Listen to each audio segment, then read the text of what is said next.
কংগ্ৰেছ আৰু বিজেপিৰ মাজত নিৰ্বাচনী যুদ্ধখন আৰম্ভ হৈ গৈছে। চাৰিওফালে কেৱল নিৰ্বাচনী প্ৰচাৰ। কোনোৱে যদি কৈছে বিজেপি ভাল, কোনোৱে কৈছে আকৌ কংগ্ৰেছ বেয়া, আকৌ কোনোৱে কৈছে কংগ্ৰেছ ভাল, কোনোৱে কৈছে আকৌ বিজেপি বেয়া। তাৰ মাজতে গৌৰৱ গগৈ ডাঙৰীয়াই কৈছে যে যদি ভৱিষ্যতে কংগ্ৰেছ চৰকাৰ আহে তেন্তে বিজেপিতকৈ বেছি আঁচনি লৈ আহিব অসমৰ জনসাধাৰণৰ কাৰণে।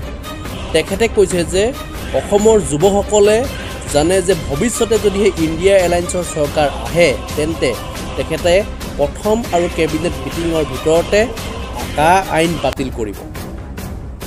আৰু লগতে কৈছে যে অসমৰ গাঁও অঞ্চলৰ দুখীয়া মানুহে যেটো জানে যে কংগ্ৰেছ চৰকাৰ যদিহে আহে তেতিয়াহ'লে প্ৰথম আৰু তেখেতলোকৰ কাম হৈছে যে মূল্য বৃদ্ধি নিয়ন্ত্ৰণ কৰা আৰু লগতে নিবনুৱা যুৱক যুৱতীসকলক সংস্থাপন দিয়া। এই মন্তব্য গৌৰৱ গগৈ ডাঙৰীয়া কি কৈছে নাজিয়াত এই নিৰ্বাচনী যি প্ৰচাৰ চলিছে সেই নিৰ্বাচনী প্ৰচাৰ তেখেতে কোৱা মন্তব্য আপোনালোক শুনে লাগিছে।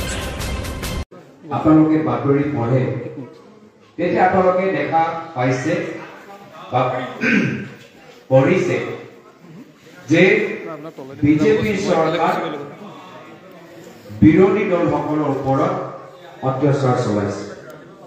দিল্লী এজন মুখ্যমন্ত্ৰী আজি জেললৈ পঠাই দিলে, দিল্লী উপমুখ্যমন্ত্ৰীজনকো জেললৈ পঠাই দিলে, ঝাৰখণ্ডৰ এজন মুখ্যমন্ত্ৰী জেললৈ পঠাই দিলে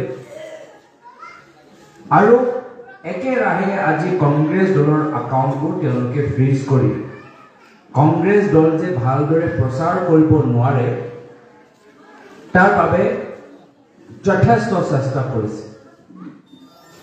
এইখিনি কথা আমাৰ লোকতন্ত্ৰৰ কাৰণে এটা ভাল কথা নহয়।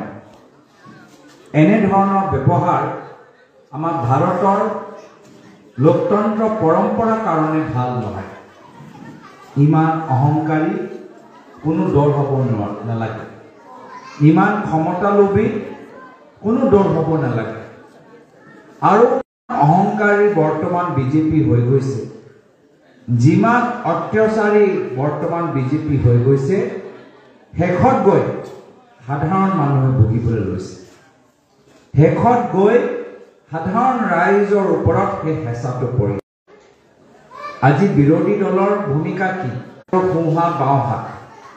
যদি এখন চৰকাৰে ভুল কৰে সেই ভুলখন আঙুলিয়াই দিয়াটো হ'ল আমালোকৰ দায়িত্ব। আজি বৰ্তমানৰ কেন্দ্ৰীয় বিজেপি চৰকাৰ অসমৰ ওপৰত কা আইন জাপি দিছে। অসমীয়া ৰাইজে কা মানা নাই আৰু সেইকাৰণে বিৰোধী দলসকল অসমৰ ৰাইজ হৈ কা বিৰুদ্ধে সংগ্ৰাম কৰিছে আৰু সেইকাৰণে অসমৰ ৰাইজক দুৰ্বল কৰিবলৈ আজি বিজেপি চৰকাৰ বিৰোধী কণ্ঠ বিৰোধী দলৰ ওপৰত আক্ৰমণ চলাইছে। আক্ৰমণ আমালোকৰ ওপৰত নহয়, আক্ৰমণ চলাইছে ৰাইজৰ ওপৰত। ৰাইজৰ কথা যে আমি ক'ব নোৱাৰো এনেকুৱা এটা পৰ্যায়লৈ আমাক ঠেলিবলৈ বিচাৰিছে। আজি ৰাইজৰ হৈ বহুত কথা পাতিবলৈ আছে। ৰাইজ ইমান শান্তিত নাই। মই এই যোৱা 10 দিন 12 দিনৰ ভিতৰত যোৰহাট লোকসভা সমষ্টিত বিভিন্ন ঠাইলৈ গৈছো। প্ৰত্যেক অঞ্চলৰ ৰাইজ অসন্তুষ্ট। যোৰহাট গ'লে মানুহে কয় যে চাওকচোন আমাৰ যোৰহাট মেডিকেল কলেজৰ অৱস্থা চাওক, 9টা বজাৰ পিছত তাত ডক্টৰ নাপায়, ডিব্ৰুগড় যাবলৈ হয়, গুৱাহাটী যাবলৈ হয়, যোৰহাটৰ এনেকুৱা এটা অৱস্থা। তিয়কত গ'লে মানুহে কয় চাওকচোন তিয়ক শিৱসাগৰৰ হাইৱে অৱস্থা চাওকচোন। সাংসদ মহোদয় আপুনি আগতে কলিয়াবৰ লোকসভা সমষ্টি সাংসদ আছে, আমি দেখিছিলো আপুনি কেনেদৰে নুমলীগড় ৰামামাটি হাইৱে কাৰণে মাত মাতিলে আৰু আপোনালোকৰ মাত মাতাৰ পিছত নুমলীগড় ৰামামাটি হাইৱেটো ভাল হ'ল। কিন্তু আজিৰ তাৰিখত এই তিয়ক শিৱসাগৰ হাইৱেটো ভাল হোৱা নাই। যদি মই মৰিয়ানীলৈ যাওঁ, মৰিয়ানী ৰাইজে কয় যে চাওকচোন তেওঁলোকে আমাৰ বিধায়কজনে লৈ গ'ল চাহ জনগোষ্ঠীৰ এজন প্ৰতিনিধি, কংগ্ৰেছ দলৰ পৰা ওলাই অহা এজন বিধায়ক বিজেপি দলত যোগদান কৰি এতিয়া চাহ জনগোষ্ঠীৰ কথা কোনোৱে নকয় এটাৰ পিছত এটা চাহ বাগান বন্ধ হৈ গৈছে এটাৰ পিছত এটা চাহ বাগানৰ মালিক পলাবলৈ আৰম্ভ কৰিছে প্ৰত্যেক বাগানত মানুহে আজি খাবলৈ নাই দৰমহা পাবলৈ নাই পিএফ নাই গ্ৰেজুৱেটি নাই তেওঁলোকে যদি আগতে ৰিটায়াৰমেণ্ট লৈ লয় তেওঁলোকে পেঞ্চন নাপায় এনেকুৱা এটা পৰিৱেশ মাজুলী গলো মাজুলী ৰাইজে কৈছে চাওকচোন আমাৰ গড়খনীয়া এটা ডাঙৰ সমস্যা কেন্দ্ৰত যেতিয়া আমাৰ কংগ্ৰেছৰ চৰকাৰ আছিল কিমান আমি ব্ৰহ্মপুত্ৰ বোৰ্ড যোগেদি গড়খনীয়া নিয়ন্ত্ৰণ কৰিবলৈ কিমান আমি প্ৰজেক্ট পালো এটা প্ৰজেক্ট নাই শিৱসাগৰত আহিলো শিৱসাগৰত মানুহে কৈছে চাওক এই সমষ্টি পুনৰ নিৰ্ধাৰণ কৰি আমাৰ আহোম জনগোষ্ঠী যি এটা ৰাজনৈতিকভাৱে এটা প্ৰভাৱ আছিলে আজি সেইটো নাই নাজিৰাত আহিছো মানুহে কৈছে যে ৰাস্তাবোৰ চাওকচোন আজি ইমানবোৰ কয়লা ইমানবোৰ হেভি ডাম্পাৰ গাড়ীবোৰ চলি আছে ৰাস্তা এতিয়া বেয়া হৈ গৈছে পাথৰ গাড়ী ইমান চলিছে এতিয়া ৰাস্তা বেয়া হৈ গৈছে য'তেই যাওঁ সোণাৰী হওক আমগুৰি হওক চাৰিওফালে ডিমৌ হওক ডিমৌত আমি গ'লো মানুহে কৈছে আমি ভূমি পট্টা পোৱা নাই চাৰিওফালে এনেকুৱা এটা পৰিৱেশ আৰু বিজেপি চৰকাৰ ফূৰ্তি মুখ্যমন্ত্ৰী হেলিকপ্টাৰ উৰি আছে মন্ত্ৰী আনন্দত আছে বিজেপিৰ মুখখনৰ পৰা এইবোৰ কথা নুশুনিব বিজেপি মুখখনৰ পৰা এটাই কথা শুনিব যে গৌৰৱ গগৈ বেয়া গৌৰৱ গগৈ নগাঁও গৌৰৱ গগৈ যোৰহাট গৌৰৱ গগৈ খুৰা ঘৰলৈ যোৱা নাই গৌৰৱ গগৈ গৌৰৱ গগৈ গৌৰৱ গগৈ গৌৰৱ গগৈ তাৰ বাহিৰে তেওঁলোকৰ ওচৰত আৰু একো নাই আৰু মোৰো একো প্ৰশংসা কৰা নাই মোক গালিহে পাৰি আছে যেতিয়াৰ পৰা মোৰ নাম যোৰহাট লোকসভা সমষ্টি প্ৰাৰ্থী হিচাপে ওলাই আহিলে তেতিয়াৰ পৰা বিজেপি এটাহে উদ্দেশ্য গৌৰৱ গগৈ গালি পাৰে আমিতো আগতে শুনিছিলো যে বিজেপি দল হিন্দু আৰু মুছলমানৰ মাজত বিভাজন কৰে অলপ দিন আগতে মোৰ খুৰা আৰু মোৰ মাজত বিভাজন কৰিবলৈ চেষ্টা কৰিলে খুৰা আৰু ভতিজাৰ মাজত সংঘাত হওক তাৰলৈকে তেওঁলোকে এটা ৰণকৌশল কৰিলে কি কৰিলে যে তপন গগৈ ডাঙৰীয়া দীপ গগৈ ডাঙৰীয়া ঘৰলৈ গ'ল দীপ গগৈ ডাঙৰীয়া ঘৰত গৈ আশীৰ্বাদ লৈ ওলাই আহি আকৌ দীপ গগৈ ডাঙৰীয়াকে চিপৰাং মাৰিলে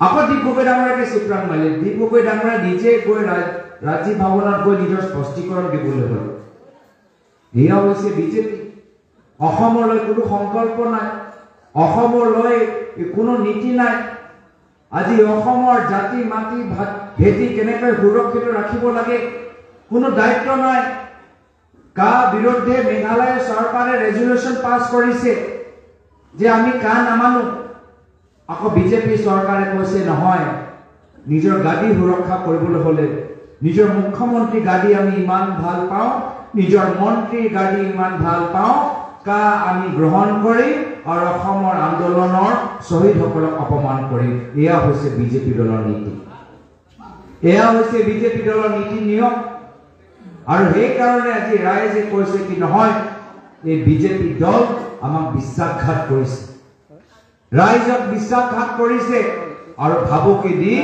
আমাক কংগ্ৰেছৰ সভাত যাবলৈ বাধা দিছে কিন্তু মই ভাল পাইছো যে আমাৰ অসমৰ আইসকল সাহসী কৈছে যে নহয় বিজেপি দলৰ পৰা ভয় নাখাওঁ কংগ্ৰেছৰ দিনত অসমৰ মহিলাসকল মামনি আঁচনি মাজনী আঁচনি বাইদেউ নৌবৌ আঁচনি শিপিনীসকলে বিনামূলীয়া সূতা কলপত্ৰ আঁচনি সুবিধা পাইছিল অসমৰ মহিলাসকলে জানে যে ভৱিষ্যত যেতিয়া আমাৰ চৰকাৰ আহিব বিজেপিকে দুগুণ বেছি আঁচনি আমি অসমৰ মহিলাৰ কাৰণে লৈ আনিম অসমৰ যুৱকসকলে জানে কি ভৱিষ্যত যেতিয়া ইণ্ডিয়া এলায়েন্সৰ চৰকাৰ আহিব প্ৰথম কেবিনেট মিটিঙৰ ভিতৰত কা আইন বাতিল কৰা যাব অসমৰ গাঁও অঞ্চলৰ দুখীয়া ৰাইজে জানে যে ইণ্ডিয়া এলায়েন্সৰ চৰকাৰ আহিলে আমি আমাৰ প্ৰথম উদ্দেশ্য হ'ল যে মূল্য বৃদ্ধি নিয়ন্ত্ৰণ কৰা আৰু নিবনুৱা যুৱকসকলক সংস্থাপন কৰা আজি সন্ধিয়া ৰাইজ ভাল লাগিছে যে বিৰোধী ঐক্য মঞ্চ গঠন হৈ যোৱাৰ পিছত আমি সকলোৱে একগোট হৈছো আৰু আমি বৰ্তমান চৰকাৰক কৈ দিছো যে যদি তোমালোকে ভাবা যে তোমালোকৰ ওচৰত ধনবল আছে, বহুবল আছে, প্ৰশাসনক তোমালোকে নিজৰ ৰাজনৈতিক অস্ত্ৰৰ দৰে ব্যৱহাৰ কৰিব পাৰা, এই অহংকাৰৰ প্ৰতি উত্তৰ অনাগত দিনত অসমীয়া ৰাইজে দিব। যিদৰে ৰামায়ণত অহংকাৰ কাৰণে ৰাৱণৰ পৰাজয় হ'ল, একেৰাহে ভৱিষ্যত এই অহংকাৰৰ কাৰণে বিজেপি চৰকাৰ অসমৰ পৰা বিদায় ল'বলৈ হ'ব। তো মই আশা কৰোঁ যে আমাৰ দলৰ কৰ্মীখিনি মানুহৰ ওচৰত গৈ মানুহক সাহস প্ৰদান কৰিব। এই হাতৰ চিন বেয়া দিনত সদায় ৰাইজৰ লগত আছিল। যেতিয়া চাৰিওফালে আলফা চালফা ভয়, তেতিয়া আমাৰ হাতৰ চিন সেই ৰাইজৰ লগত আছিলে। যেতিয়া 2001 চনত যেতিয়া অৰ্থনৈতিক বিপদ, চৰকাৰী চাকৰিয়ালে দৰমহা পোৱা নাছিলে, শিক্ষকসকলে আন্দোলন কৰি আছিলে, সেই সময়তো হাতৰ চিন ৰাইজৰ লগত আছিল। আজিও যেতিয়া বৰ্তমানৰ চৰকাৰ আমাৰ অসমৰ ৰাইজক ভাবুকি দিবলৈ বিচাৰিছে, ভয় খুৱাবলৈ বিচাৰিছে, আমালোকৰ কৰ্তব্য যে আমি ৰাইজৰ লগত থিয় হৈ এই হাতৰ চিন ৰাইজৰ সোঁহাত বাওঁহাত হৈ ৰাইজৰ কণ্ঠ শক্তিশালী কৰা।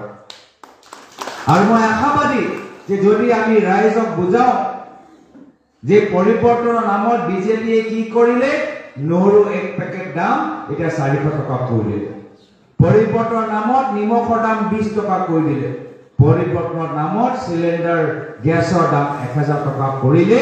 এই পৰিৱৰ্তন মাত্ৰ আটাইতকৈ ধনী মানুহক সহায় কৰিছে আৰু দুখীয়া মানুহক আৰু দুখীয়া কৰি দিছে। যদি সঁচাকে আমাক লাগে শান্তি, যদি সঁচাকে লাগে আমাক উন্নতি, যদি সঁচাকে লাগে আমাক সম্প্ৰীতি প্ৰগতি, তেতিয়া আমাক লাগিব কংগ্ৰেছ। আৰু ভৱিষ্যত হাতৰ চিনৰ পথ ভোট দি আমি নিজৰ দলটোক জয়যুক্ত কৰিব লাগিব। আৰু ইতিমধ্যে যোৰহাট লোকসভা সমষ্টিৰ ৰাইজে সিদ্ধান্ত লৈছে যে যোৰহাট এবাৰ আমি যুঁজিম, যোৰহাট এবাৰ জিকিম, যোৰহাট লোকসভা সমষ্টিৰ পৰা এজন শক্তিশালী প্ৰাৰ্থীক আমি দিল্লী সদনৰ মজিয়াত পঠাম। শ্ৰদ্ধেয় ৰাইজ, মই বিশেষ দীঘলীয়া ক'বলৈ বিচৰা নাই। ইয়াত আহোঁতে অলপ পলম হ'ল, তাৰ বাবে ক্ষমা কৰিব আৰু ভৱিষ্যত আমাৰ দলৰ হৈ নিষ্ঠাৰে কাম কৰিব। মই আশাবাদী যে জিকাৰ পিছত পুনৰবাৰ আপোনালোকৰ মাজত আহি এই অঞ্চলৰ আৰু আমি দীঘলীয়া কথাবোৰ আমি আলোচনা কৰিম। এইখিনি কথা কৈ মই ইয়াতে নিজৰ চমু